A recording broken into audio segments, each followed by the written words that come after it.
welcome back. It's Christine again with the Artist Pod, and today we're going to talk about how to draw a great white shark. So let's get arting. All right, so here is the great white shark. So, they're gray, white. Their mouth has some pinkish in it. So we're just going to get started. So just like any of the marine animals we've done, right, my stroke length doesn't really matter. They don't have fur, and I always keep it to the length of the fur. What will matter is sort of being careful that I'm following the contour of the skin, right? Because their noses jut out and then they jut back in. So making sure that's clear, and some of that will become clear with shadows and highlights. Just like always, when I'm coming to an edge, right, I'm like drawing and coming in, and just sort of lining that up. Especially because their heads here are going to be a bit more rounded. Luckily, I think the transition from forward point to in is done with the color change, so it should be a little easier to denote that because we have sort of a line.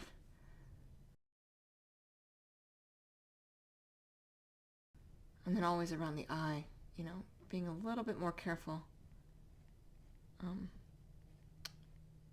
Even on animals with fur, just you want to, the eyes are something we're always drawn to, so you want to make sure that that's clear. So I'm always a little bit more cautious or careful when I'm drawing the eye so that it's very clear that, we'd pick up any jagged lines so that you can clearly see it, you can see where it is. So some of what I'm doing towards the nose is I'm angling some of these in where the nose would be jutting forward before I'm bringing them back out as they come down. And then around their nostrils they have a little bit of gray as well. Even though they have black in some places on their fins, I'm going to do it in gray. There's not a lot of the black, and I don't know that it'll be noticeable that I didn't separate that out from the gray. And anyway, I do black with gray anyway, so it'll just make it a little easier.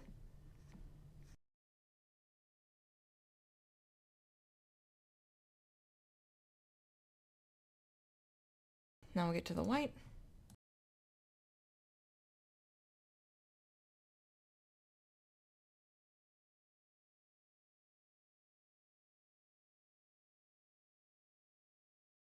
Alright, I'm actually going to set a different layer to get the teeth, even though they're still white. And they have this weird little white band in their mouths. That sort of separates the middle of the mouth. And now we'll get the pink. And their mouth line isn't really straight. It's part of what I think makes them so scary looking, is they have this jagged line for the mouth and then these razor sharp teeth inside. With the shadows and highlights, we'll need to really temper off as it gets further back into his mouth, including with the teeth. These will really fade out. Okay, so we're going to have the light source coming from above. Usually don't do that. I do it actually quite often when I'm drawing sea animals. Don't usually do it for other animals. It's just likely where the light source would be coming from. So we're just going to get started, and that would be with full pin pressure. And then when it gets to the spot where it's going to be flipping in, this is going to be in shadow.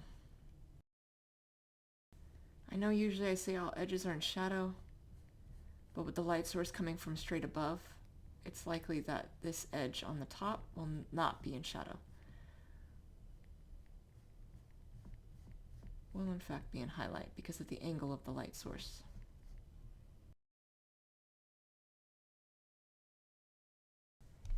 I'm actually just debating. They have a lot of scars on their nose. I'm debating on if I can add that after or if it won't show up enough. Because we'd make the scar in white. Oh, I think that might show up. Okay. I just didn't want to intend to put scars and then have to go back in and erase out the gray.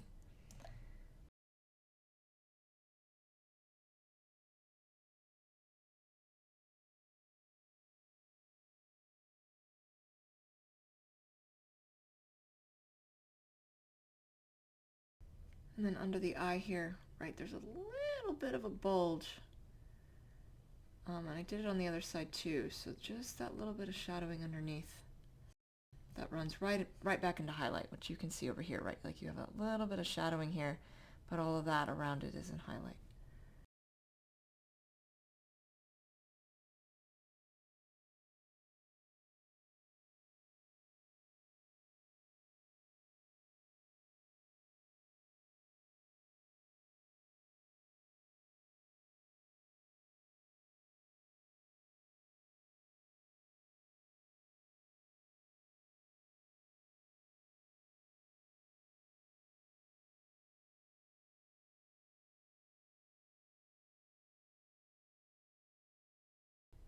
All right, now on to the white,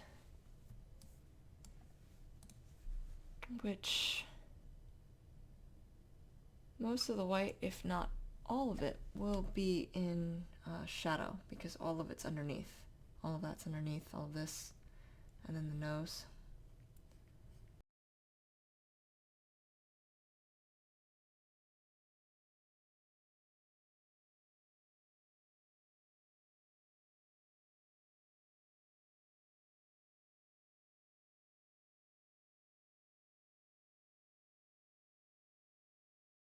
I think I got a little overzealous with the way his mouth comes down, so I'm just going to come down here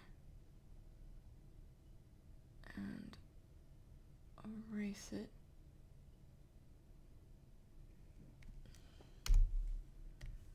On both sides.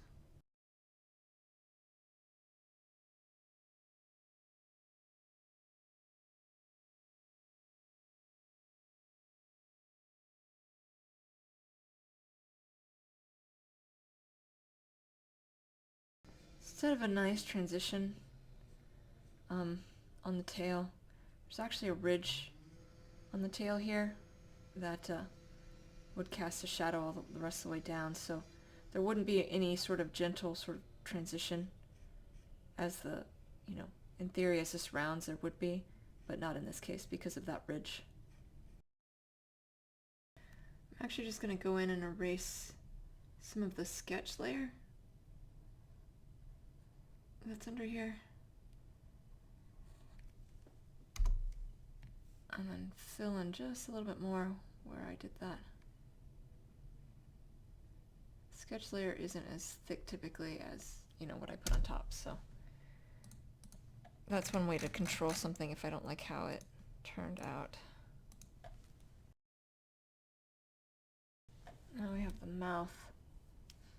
So I'm likely going to do the same thing here where I erase the sketch layer. In fact, I might go ahead and just pop it off.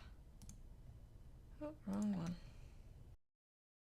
I don't want this to be anything major. It's already on the underside.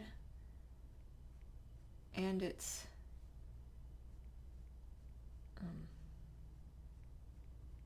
going into his mouth, right? It's going into recess, so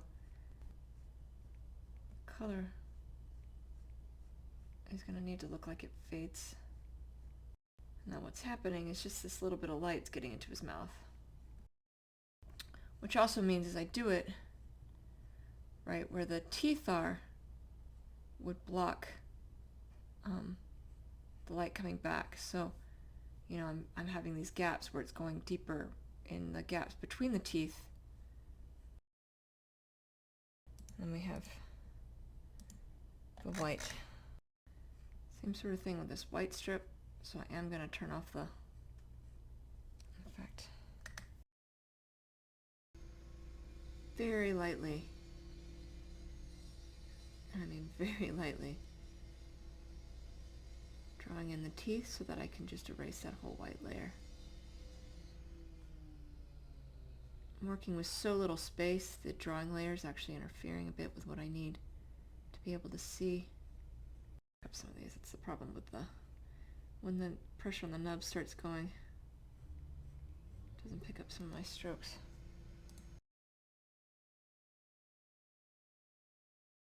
Doesn't look quite as scary, so I'm going to give him a little toothier. Not that they need to be scary, just, I feel like their teeth look a little bit more intimidating, typically. Got that smile they're known for. Now I'm going to try, since light source coming above, you know, sometimes I do this, adding in some highlights where the water, reflection in the water might be dancing off of his back here.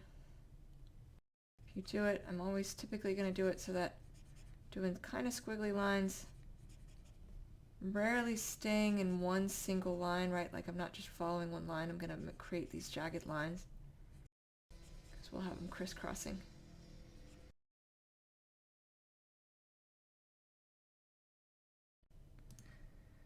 Alright, let's try that again.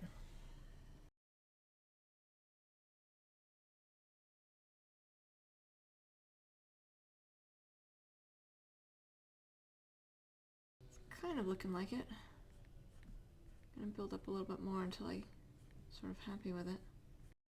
So I'm just kind of thickening up, and by thickening up I mean I'm you know, putting lines, squigglier lines next to the central line I created.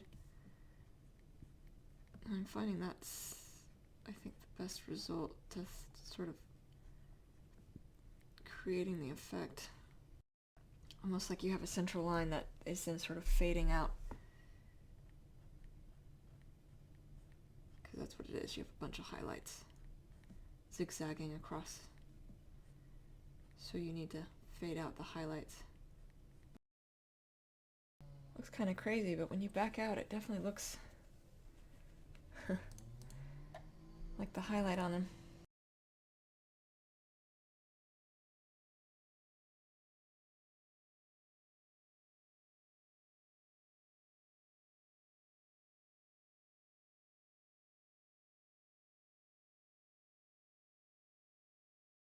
Now I'm going to give the faintest of highlights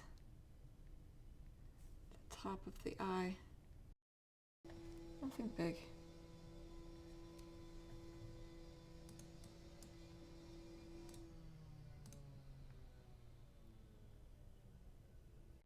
Alright, so that is how you draw a great white shark. I hope that was helpful. In the floating nether next to me, I have other videos of art tutorials I have done, and I will see you all soon. Thank you so much. Take care.